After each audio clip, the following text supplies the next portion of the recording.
Love பண்றா, ஆனா நீங்க வேற ஒரு பொண்ண லவ் பண்றீங்க.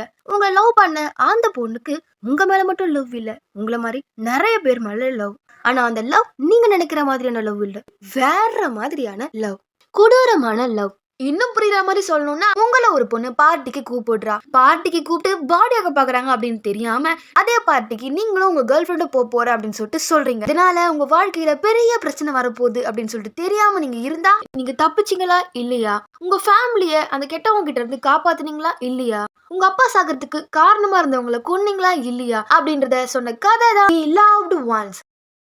And welcome to Mekla's Tamil voice over channel. இது உங்கள் மேக்லா. இதற்கு சப்ஸ்கிரைப் பண்ணிக்கோங்க, பக்கத்தில் இருக்க பெல் தட்டிட்டு போங்க.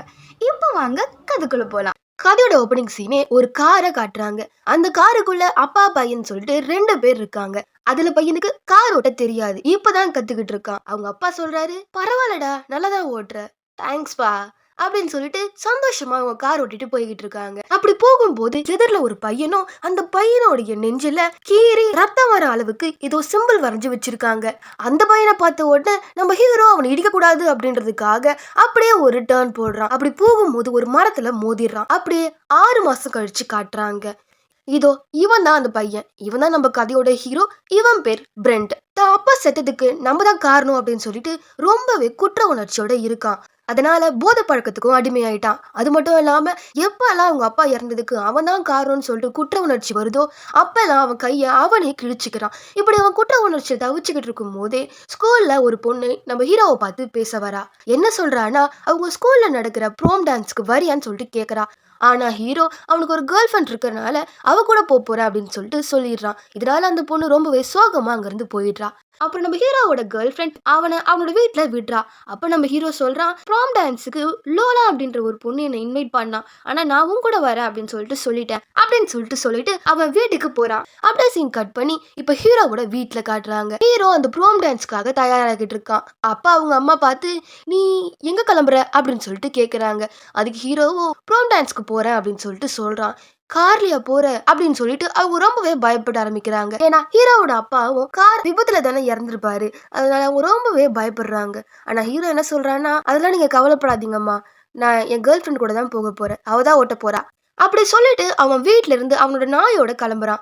அப்படி கிளம்பி போற வழியில ஒரு உயரமான மலையை பாக்குறான். அது மேல ஏற ஆரம்பிக்கிறான். அப்படி ஏறி போய்கிட்டே இருக்கும்போது தான் ஞாபகம் வருது, அவனும் அவங்க அப்பாவும் எப்பவும் விளையாடுற இடம் அது. அதை பார்த்த உடனே அவங்க அப்பா ஞாபகம் வந்து திரும்பவும் அந்த குற்ற உணர்ச்சி வர ஆரம்பிக்குது. நம்ம எதுக்கு இதுக்கு மேல உயிர் வாழணும், நம்மள நம்ம அப்பா கூடயே போயிடலாம் அப்படின்னு சொல்லிட்டு அந்த மலை மேல ஏறி குதிக்க ட்ரை பண்றான். ஆனா அந்த டைம்ல கரெக்டா அவனோட அம்மா கால் பண்ணிடுறாங்க. நம்ம அம்மாவுக்காவது உயிரோட இருக்கணும் அப்படின்னு சொல்லிட்டு அவனுடைய முடிவை மாத்திக்கிறான். ஆனா அந்த சமயத்துல அவனும் நம்மளும் எதிர்பார்க்காத டைம் பின்னாடி இருந்து ஏதோ மர்மமான ஒருத்தவங்க ஒரு துணியை நம்ம ஹீரோவோட முகத்துல மூடி அவனை அங்கிருந்து கடத்தி கூட்டிட்டு போயிடுறாங்க. அப்படியே சீன் கட் பண்ணா நைட் ஆகுது. நம்ம ஹீரோவோட வீட்டுக்கு ஹீரோவோட கேர்ள் ஃப்ரெண்ட் நம்ம ஹீரோவை ப்ராம் டான்ஸுக்கு கூட்டிட்டு போறதுக்காக வந்திருக்கா. ஆனா கதவை யாருமே திறக்கல. அதே டைம்ல ஹீரோவோட அம்மாவும் அவங்க வீட்டுக்கு வந்துடுறாங்க. அங்க பார்த்தா நம்ம கேர்ள் ஃப்ரெண்ட் இருக்கிறத பார்த்துட்டு ஹீரோ எங்க அப்படின்னு சொல்லிட்டு கேக்குறாங்க.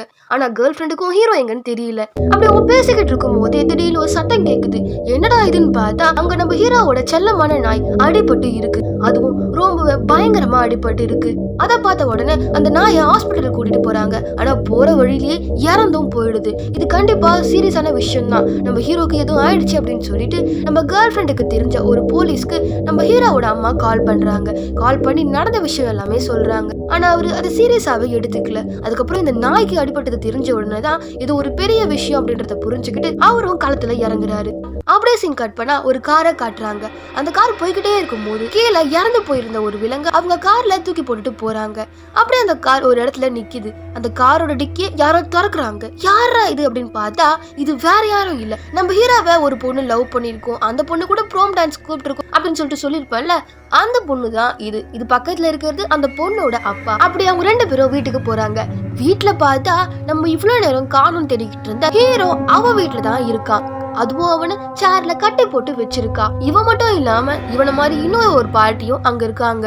அதுவும் அவங்க நெத்தில ஓட்ட வேற இருக்கு. கிட்டத்தட்ட மம்மி மாதிரி இருக்காங்க. அங்க இருக்க செட்டப் பாத்தீங்கன்னா ப்ராம் டான்ஸ்க்கு ஏத்த மாதிரியான செட்டப்பா இருக்கும். கிட்டத்தட்ட ஒரு ப்ராம் பார்ட்டி மாதிரின்னு சொல்லலாம். அப்ப அந்த பொண்ணு என்ன பண்றான்னா வலுக்கட்டாயமா அங்க இருந்த லெட் பீஸ அந்த பாட்டி வாயில வச்சு திணிக்கிறா. திணிக்கிறது மட்டும் இல்லாம பாலும் ஊத்துறா. அங்க இருந்த லெட் பீஸ நம்ம ஹீரோவுக்கு வலுக்கட்டாயமா திணிக்கிறா. ஆனா நம்ம ஹீரோவோ வாயை திறக்காம இருக்காரு. இத பார்த்து அந்த பொண்ணோட அப்பா என்ன பண்றாருன்னா சுத்தியலை எடுத்து அவனை பார்த்து பயமுறுத்துறாரு. இவனும் வேற வழியே இல்லாம அதை சாப்பிட்டுறான். சாப்பிட்டதுக்கு அப்புறம் அவனுடைய தொண்டையிலேயே ஒரு ஊசி போடுறாங்க. எதுக்கு போடுறாங்கன்னு பாத்தீங்கன்னா அவன் பேசக்கூடாது அப்படின்றதுக்காக. ஊசி போட்டதுக்கு அப்புறம் அவன் கூட சேர்ந்து அவனை கட்டாயப்படுத்தி போட்டோஸ் எல்லாம் எடுத்துக்கிறா. சரி இங்க இருந்து எப்படியாவது எஸ்கேப் ஆகணும் அப்படின்னு சொல்லிட்டு ஹீரோ அவனுக்கு பாத்ரூம் வருதுன்னு சொல்லிட்டு சொல்றான். ஆனா ஒரு கிளாஸை வச்சுட்டு நீ இதுல போ, அப்படி இல்லைன்னா நான் உன்னை சுத்தியால அடிச்சிடுவேன் அப்படின்னு சொல்லிட்டு 10ல இருந்து ரிவர்ஸ்லயே எண்ண ஆரம்பிக்கிறாங்க. அப்படி எண்ணி 3, 2, 1 அப்படி வரும்போது கரெக்டா நம்ம ஹீரோ என்ன பண்ணிடுறான்னா அந்த பொண்ணை எட்டு உதச்சி அங்கிருந்து அவன் கட்டணை அவுத்துக்கிட்டு அந்த வீட்டை விட்டு வெளியே ஓடுறான். காரை எடுத்துக்கிட்டு அப்பாவும் பொண்ணு அவனை துரத்துக்கிட்டே போறாங்க. இவன் ஒரு கட்டத்துக்கு மேல என்ன பண்றதுன்னு தெரியாம அங்க இருந்த மரத்து மேல ஏறிடுறான். அதுக்கப்புறம் கீழே இருந்த அந்த அப்பாவும் பொண்ணும் கல்லை தூக்கி நம்ம ஹீரோவை அடிக்கிறாங்க. ஒரு கட்டத்துக்கு மேல அவன் மேல அந்த கல்லு பட்டு அவன் மேல இருந்து கீழே விழுந்து மயக்கம் போட்டுடுறான். அவன் அப்படியே வீட்டுக்கு தூக்கிட்டு வந்து சேர்ல கட்டி போடுறாங்க.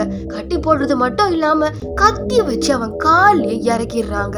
இதுக்கப்புறம் அவனால ஓட முடியாதுல்ல, அதனால அப்படியே சீன் கட் பண்ணா இந்த பக்கம் நம்ம ஹீரோவை தேடிக்கிட்டு இருக்க போலீஸ்கார் அம்மா அப்புறம் கேர்ள் ஃப்ரெண்ட் 3 பேரையும் காட்டுறாங்க. 3 பேரும் ஹீரோவை கிட்னாப் பண்ண அந்த இடத்துக்கு எப்படியோ கண்டுபிடிச்சு வந்துடுறாங்க. அங்க ஹீரோவோட ஒரு சில பொருட்களும் இருக்கு, அதையும் பாக்குறாங்க. அப்படி இந்த பக்கம் நம்ம ஹீரோவை காட்டினா அந்த பொண்ணும் அவங்க அப்பாவும் அவங்களோட புக்கை ஒண்ணு காட்டுறாங்க. அதுல பாத்தீங்கன்னா எவ்வளவு நேரம் நம்ம என்ன நினைச்சுக்கிட்டு இருந்தோம், இந்த பொண்ணுக்கு நம்ம ஹீரோ மேல கண்ணு, ஆனா அவன் வேற ஒரு பொண்ணை லவ் பண்றான் அப்படின்றனாலதான் இவன் டார்ச்சர் பண்றான்னு நினைச்சுக்கிட்டு இருந்தோம். ஆனா அப்படி இல்ல அப்படின்றது அந்த புக்கை பார்த்த உடனே நம்ம ஹீரோக்கும் நமக்கும் புரியுது. அது என்னன்னா இந்த பொண்ணும் இந்த அப்பாவும் சின்ன வயசுல இருந்து பசங்களை கடத்தி இது மாதிரி அவங்க கூட விளையாடி அதுக்கப்புறம் அவங்கள கொல்றதுதான் அவங்களுடைய நோக்கமாவும் இருந்திருக்கு. அவங்க கொன்ன ஒருத்தருடைய போட்டோவையும் அவங்க டார்ச்சர் பண்ண விதத்தையும் போட்டோ எடுத்து அந்த புக்ல ஒட்டி வச்சிருக்காங்க. அப்படி அந்த புக்ல ஒருத்தரா பார்க்கும் போது அங்க ஒரு பையன் இருக்கான். இந்த பையனை பார்த்த உடனே நம்ம ஹீரோக்கு செம்ம ஷாக் ஆகுது. ஏன்னா இந்த பையன் வேற யாரும் கிடையாது. ஸ்டார்டிங் சீன்ல நம்ம ஹீரோவும் அவங்க அப்பாவும் ஒரு கார்ல டிரைவ் பண்ணிட்டு இருப்பாங்க. அப்போ ஒரே ரத்த கலவையா ஒரு பையன் வருவான்ல, அந்த பையனை இடிக்க கூடாது அப்படின்றனால தானே வேற ஒரு இடத்துல இடிச்சிருப்பான். அதனாலதானே அவங்க அப்பாவும் இறந்துருப்பாரு. அதனால இத்தனை மாசமா அவன் தான் அவங்க அப்பா இறந்ததுக்கு காரணம் அப்படின்னு சொல்லிட்டு ரொம்பவே கோபமா இருந்திருப்பான். தன்னோட அப்பா இறந்ததுக்கு இந்த அப்பாவும் பொண்ணு தான் காரணம் அப்படின்றது நம்ம ஹீரோக்கு நல்லாவே இப்ப புரியுது. அப்படி கடத்திட்டு வர எல்லாரோட நெஞ்சிலையுமே லாலா ஸ்டோன் அப்படின்னு சொல்லிட்டு வரைஞ்சு வச்சிருப்பா. இப்ப அதே மாதிரி நம்ம ஹீரோக்கும் வரையணும்னு சொல்லிட்டு அவனுடைய நெஞ்சிலையும் வரைய ஆரம்பிக்கிறா. நம்ம ஹீரோவோ வலி தாங்க முடியாம ரொம்பவே கத்துறான். ஆனா கொஞ்சம் கூட பாவம் பார்க்காம அவனுடைய நெஞ்சில வரைஞ்சிடுறா. சரி அப்படியே விட்டுருவாங்கன்னு பார்த்தா அவன் நெஞ்சில அடிப்பட்ட இடத்துலயே உப்பு தூக்கி தெளிக்கிறாங்க. அவன் வலி தாங்க முடியாம ரொம்பவே துடிக்கிறான். ஆனா இத பார்த்து ரொம்பவே சந்தோஷப்பட்டு இது ஒரு பெரிய சாதனை பண்ண மாதிரி அந்த பொண்ணுக்கு கிரீடெல்லாம் வைக்கிறாங்க. அந்த பொண்ணுக்கு மட்டும் இல்லாம ஹீரோக்கும் ஒரு கிரீடம் வச்சு விடுறாங்க. அப்புறம் கார்ல இருந்து வரும்போது ஒரு இறந்து போன விலங்கு எடுத்துட்டு வந்திருப்பாங்கல்ல, அந்த விலங்கை வெட்டி ஒரு மர்மமான கதவை திறந்து அந்த கதவுல போடுறாங்க. போட்ட உடனே நிறைய வித்தியாசமான சவுண்டும் கேக்குது. நம்ம ஹீரோக்கு இன்னுமே பயம் வர ஆரம்பிக்குது. அப்படி அந்த கதவை மூடிட்டு ஹீரோவோட தலையில ஒரு ட்ரில் போடணும் அப்படின்னு சொல்லிட்டு கொஞ்சம் இன்ச்சும் இறக்கிடுறா. எதுக்கு இந்த ட்ரில்ல போடுறாங்கன்னு பாத்தீங்கன்னா ட்ரில்ல போட்டு தண்ணி ஊத்துனா அவங்களுடைய பிரெயின் அப்படியே லாக் ஆயிடும் அப்படின்ற மாதிரி சொல்றாங்க. அதுக்கப்புறம் அவங்களால சுயமா யோசிக்க முடியாது. அந்த பாட்டி இருக்கா மாதிரி, என்னம்மா நீ உனக்கு ஒழுங்காவே இறக்க தெரியல அப்படின்னு சொல்லிட்டு அந்த அப்பாவும் அந்த ட்ரில்ல வாங்கி இன்னும் நல்லா இறக்குறதுக்காக வராரு. ஆனா உஷாரான நம்ம ஹீரோ அவங்க அப்பாவை தட்டி விடுறான். அப்படி தட்டி விடும் போது அந்த ட்ரில்ல அவங்க அப்பா முகத்தையே பதம் பார்த்துடுது. அப்புறம் நம்ம ஹீரோ கட்டி வச்சிருந்த கயிறுல இருந்தும் கத்திய உருவி அந்த அப்பாவோட நெஞ்சில இறக்கி அவரை அந்த மர்மமான கதவுல தள்ளி விட்டுறான். தள்ளி விட்டுட்டு அங்க என்ன இருக்குன்னு பார்த்தா அங்க பழங்கால மனிதர்கள் மாதிரி ரொம்பவே கொடூரமான மனிதர்கள் இருக்காங்க. அந்த பொண்ணோட அப்பாவை கடிச்சு சாப்பிடுறாங்க. இத பார்த்து நம்ம ஹீரோ செம்மையா பயந்துடுறான். அப்ப பின்னாடி இருந்து வந்த அந்த பொண்ணு நம்ம ஹீரோவை கீழே தள்ளி விட்டுட்டு அந்த கதவையும் மூடிடுறா. ஆனா நம்ம ஹீரோ கிட்ட ஒரு டார்ச் லைட் இருக்கிறதையும் நோட் பண்றான். அதனால அந்த டார்ச் லைட் அடிச்ச உடனே அங்க இருந்த அந்த மனுஷங்க யாருமே இவங்க கிட்ட வரல. அதே சமயத்துல அங்க நிறைய எலும்புகளும் இருக்கு.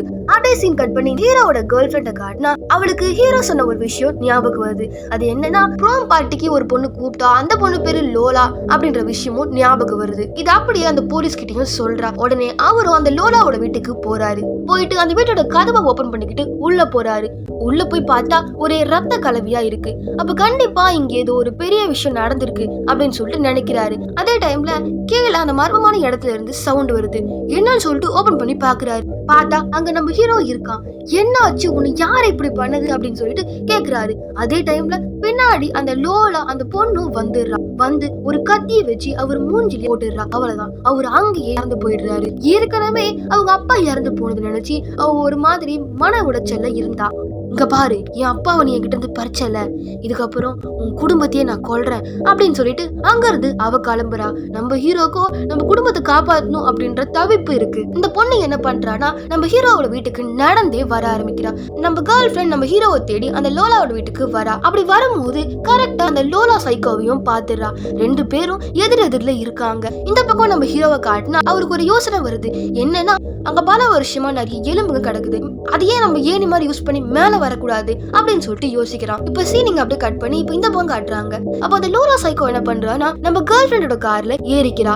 ஏறினது மட்டும் இல்லாம நம்ம கேர்ள் ஃபிரெண்ட கொலை பண்ண ட்ரை பண்றா. நம்ம ஹீரோயின் பயந்து அந்த கார்ல இருந்து இறங்கி தப்பிச்சு ஓடுறா. பின்னாடி இந்த சைக்கோவும் ஃபாலோ பண்ணிக்கிட்டே வரா. அப்ப கரெக்டா நம்ம ஹீரோவும் அவன் அடைச்சு வச்ச அந்த இடத்துல இருந்து தப்பிச்சு போலீஸ்காரோட கார் எடுத்துக்கிட்டு வரான்.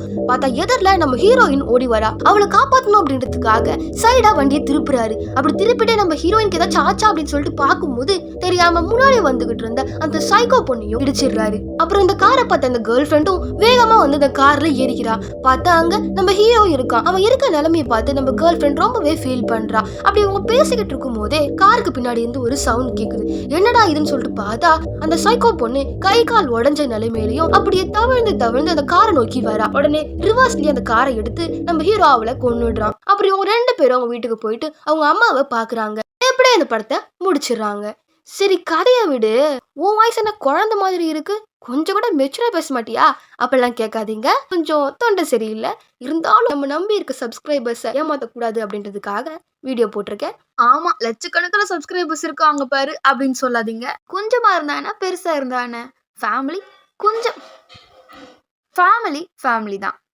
இந்த ஃபேமிலியை பத்தி பேசின உடனே என் ஃபேமிலியோட டிஸ்டர்பன்ஸ் நிறையவே இருக்கு, கண்டுக்காதீங்க. ஆனா அதுக்குன்னு சப்ஸ்கிரைப் பண்ணாம போயிடாதீங்க. நம்ம வீடியோவை சப்ஸ்கிரைப் பண்ணாம பாக்குறவங்க தான் நிறைய பேர் இருக்கீங்க. அதனால மறக்காம சப்ஸ்கிரைப் பண்ணிடுங்க.